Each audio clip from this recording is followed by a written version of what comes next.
in our virtual courtroom. Ms. Salmon, we are ready when you are. Thank you. Good morning, Your Honors. Judge Silberman, I'd like to respectfully request 5 minutes for rebuttal. Very good. I'll let you know when you get there. Thank you. This appeal arises from a homeowner's insurance claim. During the course of litigation, the trial court referred the parties to non-binding arbitration. That arbitration went forward before former Judge Richard Tombrink on June 21, 2022. Judge Tombrink executed an arbitration award on June 25, 2022, and he emailed it to the to Grelli & Salmon's law firm, specifically to John Schreiber, on June 29, 2022. Now, Mr. Schreiber was not Grelli & Salmon's primary email address. The way our office works is that we always use a central email address, GST Courts, with our law firm stem on it, because we have a central calendaring department. So that it's, if you will, the virtual mailroom for our office. So that Ms. Salmon, there was no dispute that the email was received. The problem was the attachment couldn't be opened. the email was received, but not sent to the primary email address. So No, I we have two understand issues. that, but the firm received it. The lawyer was made aware of its being received because the lawyer contacted the arbitrator's office. And so the law seems to require substantial compliance, not perfect compliance. And so this is one of those areas that I want to hear from you is Okay. the firm was on notice that an award had been entered, but it had difficulty opening, or they couldn't open the award when it was received. Correct. And then they acted on that. So go ahead from there. Okay, so from there, we really perceive there to be two issues, and that is that the rules are quite specific about how parties are to be notified. And there is a primary email address. And in our office, that primary email address takes care of diarying every piece of mail that comes in. So is your argument that actual notice is not sufficient? Well, it wasn't actual notice because under the rule 1.820, the arbiter must notify the parties of the award. And so when that email came in, because it couldn't be opened, no one in our office, not the handling attorneys, not the diarying staff, no one was on notice of the award. Was the award And we also had- sent by US mail? I'm sorry? Was the award also sent by US mail? Yes, and that was received in our office on July 5th. And we filed a timely response to that when we actually, two prongs here under the rule, on notice of the award. And so the first time anyone in the office laid eyes on that award and was able to convey it to the client was July 5th. And we did file a timely motion for trial de novo. So this is a question of, so the question is when the clock started, when the US mail came or when the email was sent? Exactly. And so under the rule, the idea is that a party has 20 days to be on notice of the award. The clock starts. They have 20 days to decide what to do, to confer with the client. We were not permitted those 20 days. We didn't receive that award the first time we ever saw it because the email, as you know, went immediately the next day back to Judge Tombrink's office. And we advised that we were unable to open it. We weren't on notice of the award. We only got an email stating an award has been entered. but we weren't on notice of the award, and that's a vital part of this. And the 20 days should not run until we have an opportunity to know what it is, convey it to our client, consider it, and act on it.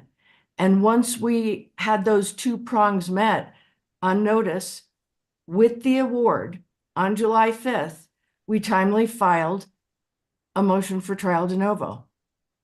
The other side is not disputing that those are the facts of this case. Those are undisputed facts. That's what I believe. Okay.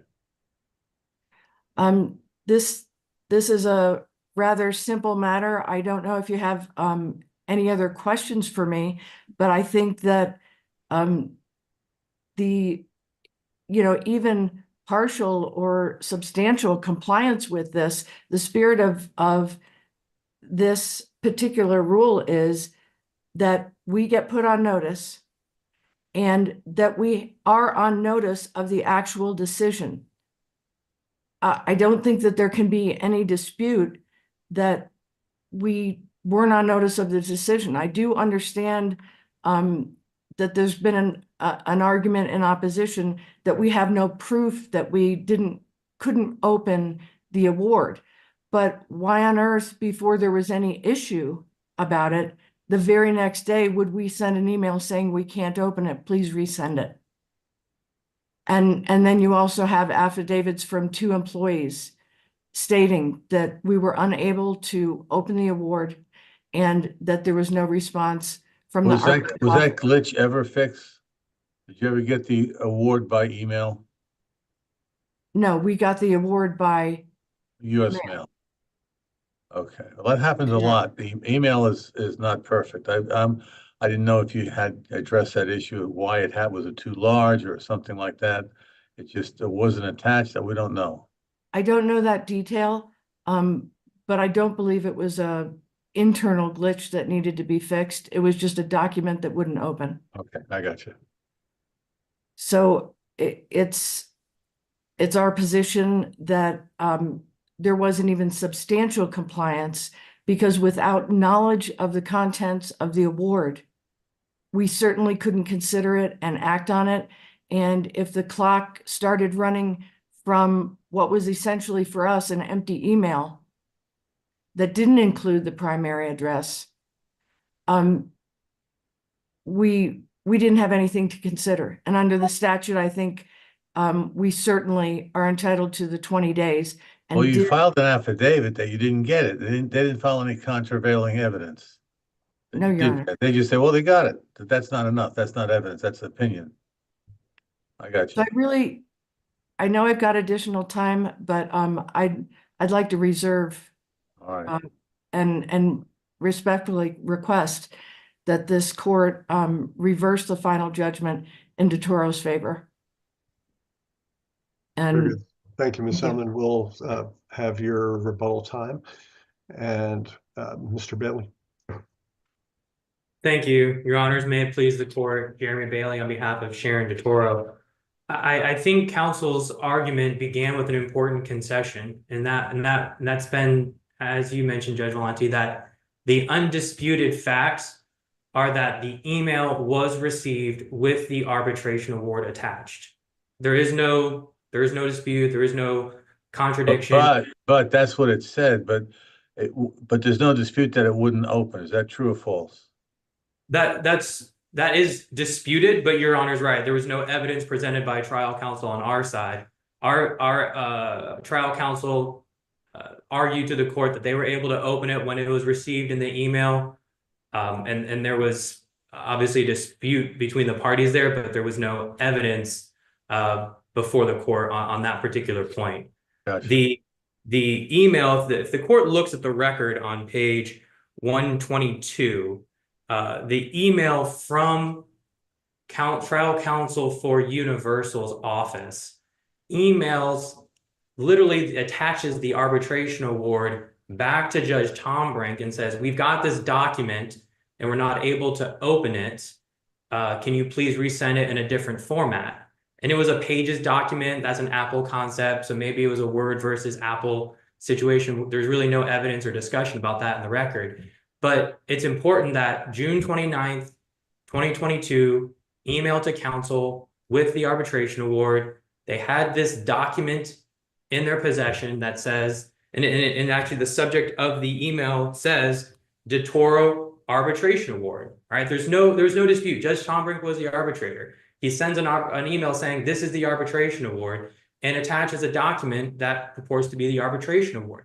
And what's, I think, especially important about this is that on July 5th, when the paper copy is received, in the certificate of service, Judge Tombrink specifically says, this is the document that I emailed you on June 29th, 2022. But So- there's no dispute they didn't actually receive the document. If it doesn't open, you're arguing that's still receipt? Is that what your argument is? It is, Your Honor, Tombrink because- mails out the award and it doesn't open. That's good enough from your argument, the fact that he then mails the copy and received later, July 5th, that doesn't change anything. I think so. I think that's correct, Your Honor, for a couple of reasons. And I think the first is the text of the statute and the text of the rule require furnishing the award, right? It doesn't require formal service. It doesn't require. But explain to me how that meets the definition of furnishing the award. If you can't get it, tell me how that meets that definition, please. Sure, you're right, because it's not incumbent on the arbitrator to be responsible for whatever foibles are on the other end of that email. And it would be no different than if a trial court enters a final judgment and for whatever reason it gets lost in a party's spam filter. That doesn't mean that they didn't, that the clock didn't start running on their time to file a notice. That's not what happened here. That's not what happened here. Didn't get lost in the filter. We don't know exactly why it wouldn't open, but there's nobody disputing that it didn't open. They didn't actually receive it. The fact that their internal system wouldn't open the document, I think, is an equivalent computer foible. But I think the proper remedy is the 1.540 motion, not to say that, well, they just never received it then, because I think what that does is then it opens it up to anytime someone says, you know, oh, I wasn't able to open the document, the 20 days will just suspend it. And I think that rule, I think, operates to allow for more mischief. And I think what the rules provide is that if there is a case where you're not able to open the document or you're not able to access the document, 1.540 would come into play, and excusable neglect would be the remedy in order to fix that foible. But here in this case, 1.540 isn't available at this stage because the 1.540 motion was denied by Judge Ramsberger, and it wasn't timely appealed to this court. So there is no jurisdiction to review that order. And if I could go back slightly, Judge Vellante, about your question about the evidence, what evidence was before the court. The timeline here is critical because the affidavit from Attorney Schreiber and from Ms. Harner, neither one of them say we calendared the deadline according to July 5th when we got it in the mail. And that this was we made a legal decision, we calendared it according to when we got it in the mail. Both affidavits, Mr. Schreiber's at paragraph 10 and Ms. Harner's at paragraph 9, say we didn't calendar at all. There was no calendaring whatsoever. It was not on our calendar at all. The triggering point for them filing their motion for new trial was the motion for entry of judgment filed by the plaintiff. And I think that's important because this wasn't a case where they didn't get it they couldn't open the app attachment, then they got it in mail and they properly calendared it according to the mailing deadline. This was a case where it was completely lost in the shuffle, exactly the type of excusable neglect that would be more appropriate to be considered under a 1.540 motion. Mr. Bailey, but was the motion for a new trial filed within 20 days of July 5th? It was filed on July 21st, I believe. So the fact that it was or wasn't properly calendared, it still turns on the question of whether or not the award was received when emailed. That's correct. And to continue on that point, which to Judge Vellante's point about evidence, there was no evidence attached to the motion for trial. It was all argument of counsel. In front of Judge Ramsberger, attached to the motion for trial was a couple unauthenticated emails, and it was all just argument of counsel. Plaintiffs saying that they were able to access it, defendant saying they weren't able to access it, all argument of counsel. It Well, wasn't until there's case law that says that when the motion for trial is filed, if it is untimely, the court has an obligation to enter the order, the final judgment. So you said a moment ago that the appropriate way to resolve this would be by a 1540 motion, and one was filed after the judgment was entered, correct? correct. And the affidavit from the attorney does indicate that he was unable to open the award when it was received by email. Was there was there anything refuting that? I think the answer is no. No, there's none. No, Your Honor. So then the question becomes, is his affidavit deficient in some reason on that point? You know, to go to Judge Volante's point, comment, is it actually received if you can't open it? So I would say two things. One is if this appeal was on the 1.540 motion and was a timely appeal of that, it would dramatically change the analysis because we'd be on an abuse of discretion standard. We'd be looking at the evidence that was before the trial court, be looking at the transcripts of that hearing. And I think that's an important point. But the second point is that it's not this is not just about the attachment that was sent on June 29th. So let me hang on before you go on with that. Issue 2 is the trial court erred in denying Universal's motion for relief from judgment. So isn't that properly before us? No, Your Honor. And so we argued this in our answer brief that the notice of appeal only raised the final judgment and the 1.530 order denying the motion for rehearing. The 1.540 motion was not appealed to this court timely or otherwise. There was an amended notice of appeal filed, I believe, 6 days later. I think it was to correct their certificate of service. That's the only thing different. But the 1.540 order was never appealed timely or otherwise. It was the argument is that the notice of appeal was deficient as to seeking relief under 1540. Correct. It doesn't identify the order, the 1.540 order. It doesn't say anything. What it says is it's appealing the final judgment and any prior orders of the court, right, under the final judgment rule and 9.110K. But there was no indication in the notice of appeal of the 1.540 motion. They didn't file a separate 9.130A5 non-final appeal of it, which the rule says is the appropriate way to have that reviewed. There is no jurisdiction of that order. But if I can go back to the evidence point on the notice of the notice of the email, the certificate of service from Judge Tombrink specifically says, here is the document that was sent. So even if there was some question about, could you open the document? Could you not open the document? Did your spam filter somehow, was your spam filter not letting you open it because it thought it was a security threat or something? I don't know what the foible was.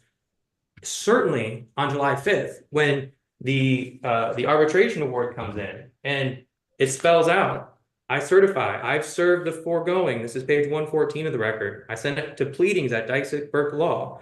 I sent it by email to Jay Schreiber.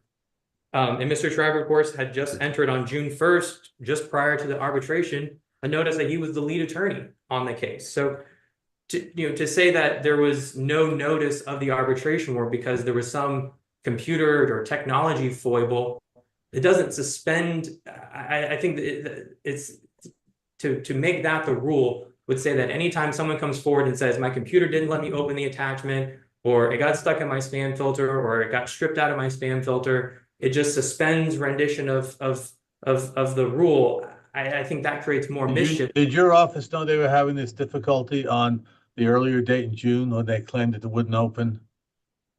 So we weren't I wasn't trial counsel. So well, not you per se, but whoever the trial attorney was. Sure. Does the record reflect that answer?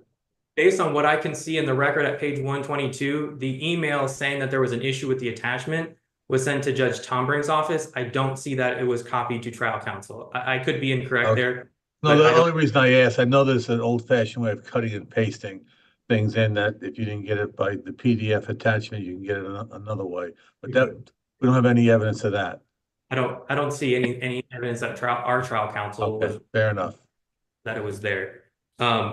So your honors, I think the important rule to adopt in this case, if this court were to do so, is that technological foibles, they're common. I mean, people have spam filters and computer issues and internet issues and all kinds of things, but that doesn't suspend rendition or doesn't suspend the 20 days or doesn't toll the 20 days. All of that can appropriately be brought up on a 1.54 motion and say, here's why I wasn't able to do it. And if we get to the merits of the 1.54 motion, what Judge Ramsberger, I think, pointed out was that there was this shift, right? Initially at the motion for new trial, motion for entry of judgment hearing, it was, we made this legal determination that the July 5th date was the date we were going to calendar it. And we calendar it based on that because we couldn't open the email attachment. But then they assume the righteousness of their argument. But your argument is it doesn't matter. They should have filed this by a 1.540 motion, and they didn't. But was that argument made below that specific argument? They did file a 540 motion below. So, they just so why is that not part of the first issue on appeal? That argument was made in conjunction with the hearing. You're saying they now need to make a separate argument on 1.50 being the reason why they didn't open the attachment or couldn't open the attachment, and you're not refuting their claim that they didn't actually open it. That's the part that I'm not following. You have to explain that to me. Let me try that, to step back and try that again, because I think I wasn't clear. So Judge Ramsberger, and again, I'm talking about the 1.540 motion now. If the court, for some reason, says there is jurisdiction to get to it and resolves that issue on the merits, I think the important consideration there is the reason Judge Ramsberger denied the 1.540 motion was that there was conflicting accounts as to why they didn't timely file the motion for motion for trial de novo. Is that at the motion for trial de novo stage, right? So if we think time-wise, there was an initial hearing where there was competing motions for entry of judgment and a competing motion for trial. And then subsequently, much later, there was Universal's 1.530 motion and 1.540 motion. And what Judge Ramsberger was looking at was there was two polar opposite reasons why the notice was not timely filed. Prior to entry of judgment, Universal said, we calendared this based on the mail copy because we couldn't open the email attachment. But then when we got to the 1.540 motion, the argument changed and said, we actually didn't calendar this at all. Paragraph 10 and paragraph 9 of Mr. Schreiber's and Ms. Harner's affidavit says we didn't calendar this based on the mail, we didn't calendar it based on the email, we didn't calendar at all. It was a complete miss by our office in calendaring the deadline to file the motion for trial. And those two arguments were fatally inconsistent, leaving them with the only real argument they had was that we couldn't open the email attachment. But again, going back to what's required under the rule, when you have a copy of the arbitrator's award that says, this is what I emailed you on June 29th, 2022, plaintiff's counsel is able to open it. For some technological foible, defendants isn't. So I don't want to interrupt you. I want to make sure I understand what you just said. You are essentially saying that the judge said bipolar arguments wipe out each other. You said you couldn't open it, but then you said you didn't receive it. You said you didn't calendar it. So that wipes out the excusable neglect analysis altogether. That's what Ramsberger said. That's not excusable neglect. Is that essentially what he said? I'm not, to be clear, I'm not saying Judge Ramsberger said that. We don't have transcripts in the record. Well, by implication. I'm saying that is why it's not excusable neglect. That's so why. Is that your opinion, or you don't know what was said at the hearing because there's no transcript of that hearing? We have no transcript that I'm aware of. That's my argument as to why there is no excusable neglect. And Judge Ramsberger correctly denied the 1.540 motion because So you're saying like tipsy coachman, because the burden's on them to provide the transcript to reverse us. Correct, Your Honor. Yes, and when there's two, it's two fundamentally inconsistent arguments to say. Well, was the affidavit filed by the same person? There was two affidavits, one by Attorney Schreiber and one by the office manager, Kelly Harner. and both say the exact same language, that there was no calendaring of deadlines, timely, mail, email, otherwise, no deadlines were calendared whatsoever. It was a complete miss. Okay, thank you. And if there are no further questions, we'd ask this court to affirm. Thank you. Very good. Thank you. And Ms. Selman, you have 5 minutes for a rebuttal. You may proceed. Thank you.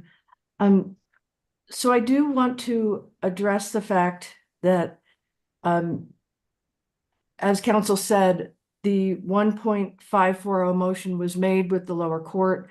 The argument on excusable neglect or mistake was made before the lower court, and there were affidavits that said that they missed diarying.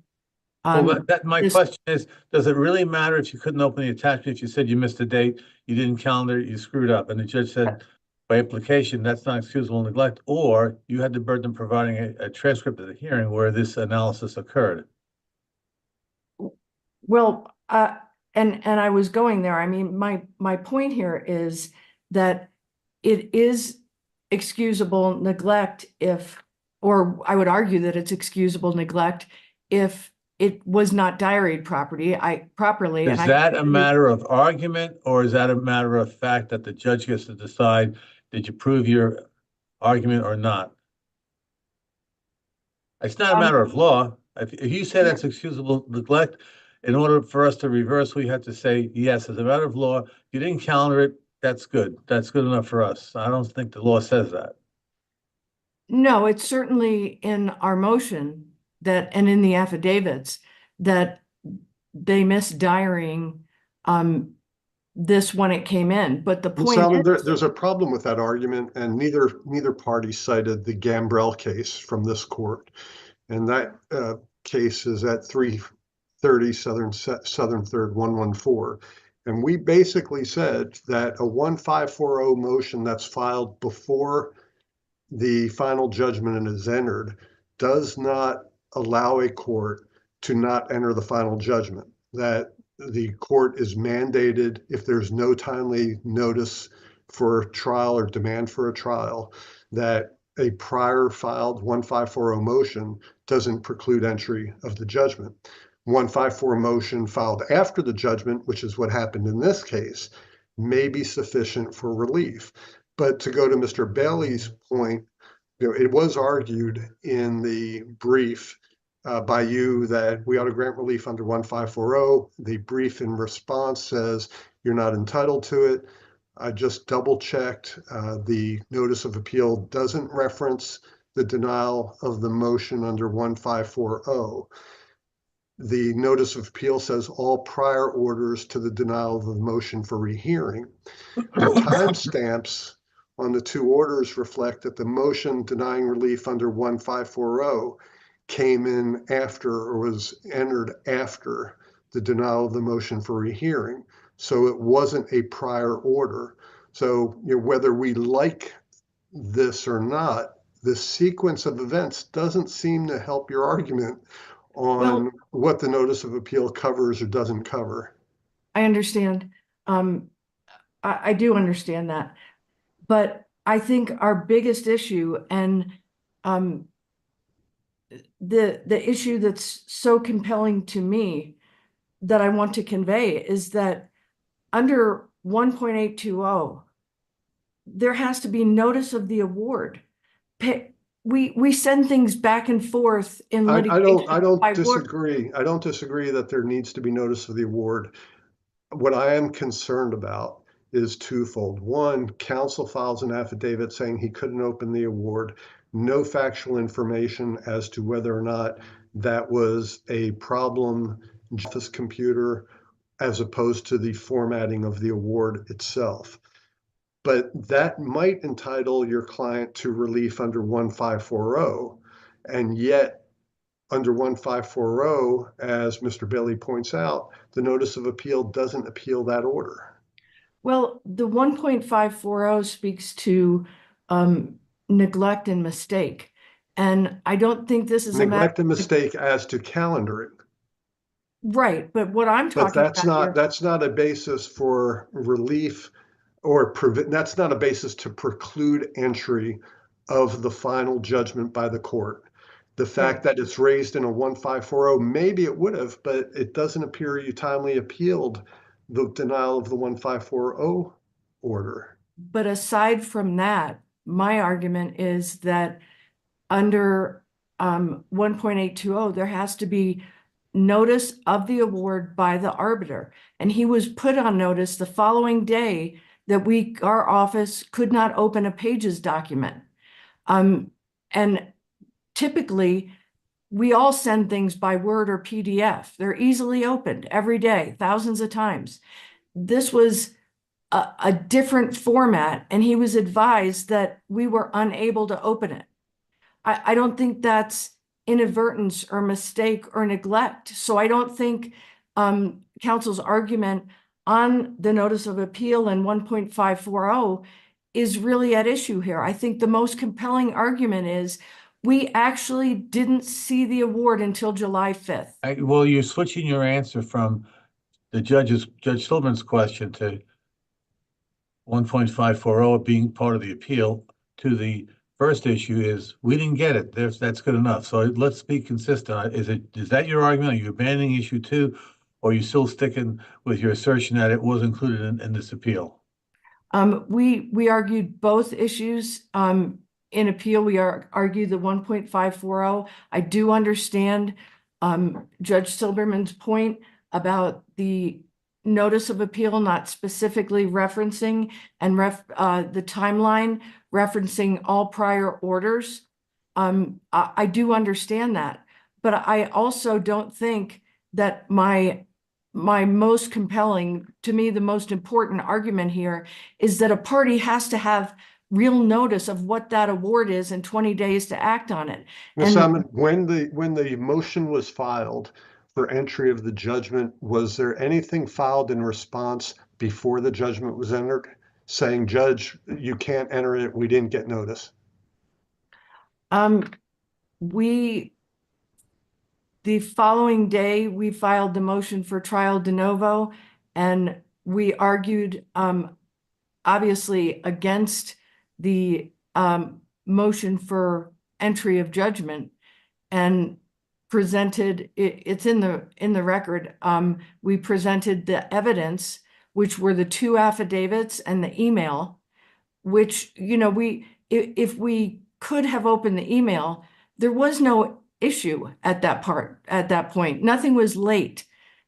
Once we couldn't open the email, we sent it immediately back to the arbiter to say, please resend this in a different format. We can't open it.